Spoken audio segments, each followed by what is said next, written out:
A cousin of mine put a switchblade to my throat when I was about 8 to scare the crap out of me. It worked.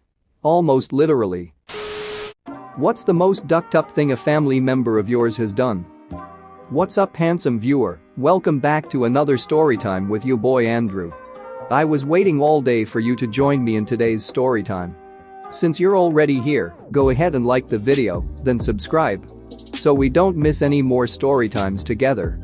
If you don't, I'll send a Karen to your house to harass you about your dirty room. Anyways, let's get into the vid. Sister didn't inform me of my father's death and funeral. Ducking cunt. My brother stole $500 from my mom yesterday while we were away.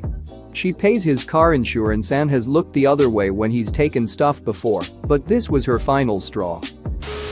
I have an uncle who molested his daughter and several of my other female cousins. He is not around anymore. My grandfather had my grandma change her will to cut out my mom 2 years after my grandma had developed full-blown dementia. My dad's wife told me that he was dead when he wasn't. I only found out months later when a relative said he'd recently had an operation and was doing well. I emailed her and said, "I believe Dad has perked up a bit." She didn't respond. My grandmother said she needed a place to stay one night due to issues with her housemate. She slept on the couch for the next 10 years. Made no effort to get her own place despite having a very good retirement income and still working part-time as a nurse. Loved to hit the casino though. My brother threatened to kick in my front door and kill me, 6 pregnant, my husband and 2-year-old son. He had stolen the phone I had purchased for my dad, and I turned it off. He wanted me to turn it back on. Meth is bad, kids. Well, I have an uncle who always beat his wife, so on one occasion she got into her car and ran him over multiple times. Broken leg, foot, ribs, collarbone, etc. He ended up staying at my dad's house for something like 9 months while he recovered. They got back together. He told her, "Well, you finally got me back, you bitch." During my father-in-law's unexpected sickness and death, my brother-in-law got greedy. While my wife was staying with my Phil at the hospital, my Bill proceeded to loot my Phil of as many of his earthly possessions as he could load up and took it all to his house. My wife has never been allowed to go through these personal possessions. After moving my Phil to hospice to cover his tracks, my Bill proceeded to tell the entire family that I had stolen large amounts of money from my Phil. There was no truth to this whatsoever in any shape, form or fashion.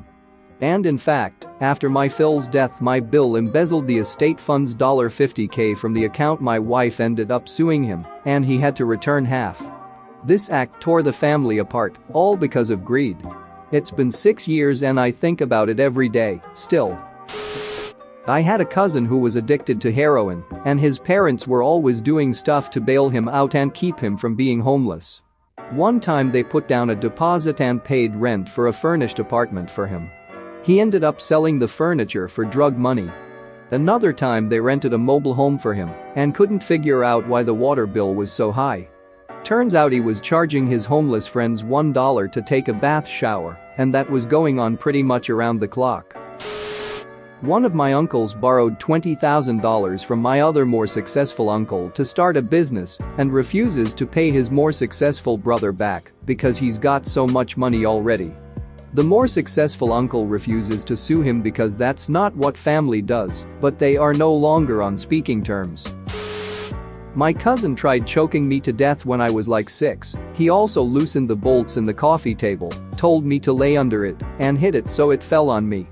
Killed the nerves in my 2 front teeth and had to get them pulled out. But now that fat bastard can't walk and has to wear diapers while spiraling into depression, so it all turned out well in the end. My aunt married a guy a few years back. He was a pathological liar and lied about literally everything for no reason. Tried to convince everyone he was in the military black ops and that there was no record of him because it was secret. He also did a lot of other ducked up stuff like threatening our family members and friends and other things.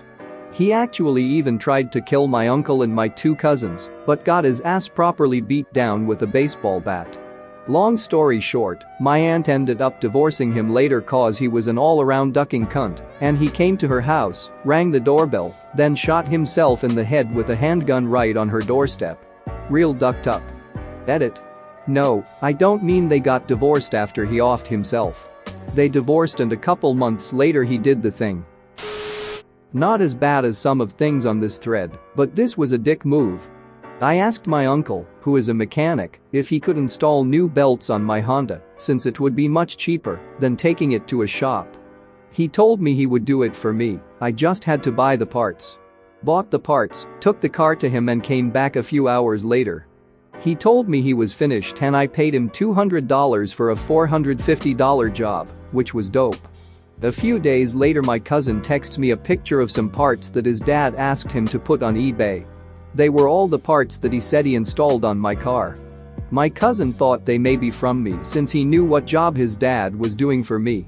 I called my uncle and he denied it firmly. I still had the receipt and matched the barcodes to the ones on my receipt, so they were clearly mine. My cousin, who is also a mechanic, installed them for free for me a week later. Uncle still denies it and kept my $200. Don't talk to that pleb anymore even if he's around at family gatherings. Edit. You have to remove a ton of parts to get to the belts in a 2002 Honda Accord, so you can't necessarily see what work he did. Plus I'm deaf, not a mechanic, so I honestly don't know. So tough to decide. There's my grandmother who divorced my grandfather and married his brother, making her my great aunt. There's the other grandmother who showed up to my grandfather's funeral drunk, dressed like a $2 prostitute, cussed out the family, and nearly knocked the casket over.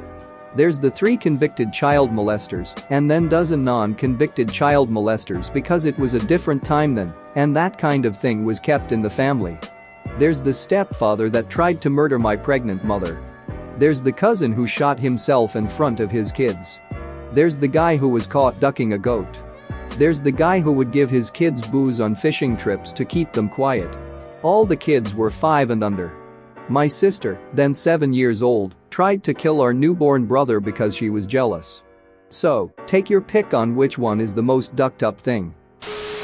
My dad's a consummate prankster. His crowning achievement, in college, has since become illegal in 2 states. Step 1. He and several buddies go to a Cadillac dealership at 5 o'clock on a Friday. This was before credit cards and automatic banking, BTW. Step 2. They wrote a check for the asking price of one of the shiny new models and drove off with it. Step 3. They sell the car at a used Cadillac dealership across town. Step 4. The used dealer calls the new dealer and tells him that the car was sold with the dealer plates still on and the price tag still in the window. Step 5. New dealer figures that the check the kids wrote is going to bounce, so he calls the cops. Step 6. My dad and his friends spend the weekend in jail. Step 7. The banks open Monday morning. The check doesn't bounce. Step 8. My dad and his friends sue the dealers and the state for wrongful imprisonment and get a settlement of thousands of dollars more than the cost of the car. Basically, the plan was to seem as shady as possible and get wrongfully arrested for it. They had the lawyer set up before they bought the car. Dad used his share to pay for his and another friend's tuition for the year. The state passed legislation protecting themselves from this kind of thing within the month, and the state to the immediate north adopted the law as well, 30 years later. Not a family member, but my sister's ex-fiancé really charmed everyone in the beginning. We thought he was the sweetest southern gentleman you've ever met. Fast forward a year later, he got my sister into drugs. They lost all their money and moved in with my mom. He would abuse my sister and my mom. My mom wasn't really a hoarder, but she had a lot of things in her home. This man was a neat freak. So while my mom would be at work, he would clean out the house by throwing her belongings into the trash can outside and setting it on fire. These belongings included my late father's things that were sentimental, like his clothes. Also any and all picture albums of our family growing up. He threw away and burned everything. I have no pictures of my dad or myself from when I was younger anymore. We had 2 dogs, one was a German Shepherd from when my dad was alive, and one Chihuahua we adopted. He took the Chihuahua and threw her out the window on the side of the road. He let the shepherd loose out of the house and called animal control about a stray dog. I think that hurt the worst because we had those dogs for years. My mom loved him in the beginning, so she gave him my father's wedding ring because they were going to marry. He pawned that for money. He also sold my laptop for drugs. I blamed my sister for everything for a long time. I let her borrow rent money once, but little did I know that she was going to use that for drugs. She ended up leaving him, but they do have a beautiful child together. That's the only good thing about the whole situation. He is and always will be a monster. Thanks for watching. What did you think of the story time? Let me know in the comments below. If you liked the video, smash that like button and subscribe so you don't miss any more story times.